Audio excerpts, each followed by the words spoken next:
जळगाव जिल्ह्यामधल्या अनेक ठिकाणी चांगला पाऊस झाला असून खरीप हंगामाच्या पेरणीला वेग आल्याचं बघायला मिळतंय।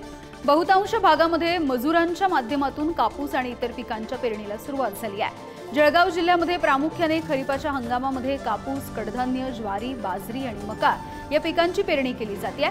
जळगाव जिल्ह्यामध्ये सर्वाधिक कापसाची लागवड केली जात असून मागील 2 वर्षांपासून कापसाला भाव न मिळाल्यामुळे यंदाच्या वर्षी कापसाचं लागवडीचं क्षेत्र घटण्याचा अंदाजही व्यक्त करण्यात आला आहे। दरम्यान इथला आढावा घेतलाय आमचे प्रतिनिधी सचिन गोसावी यांनी। खरीप हंगामाला सुरुवात झालेली आहे आणि जळगाव जिल्ह्यातील बहुतांश भागांमध्ये चांगला पाऊस झाल्यामुळे पेरणीच्या कामांना वेग आलेला आहे। आता आपण एका शेतात आहोत। आपण बघू शकतो की या ठिकाणी कापूस लागवडीचं काम सुरू आहे।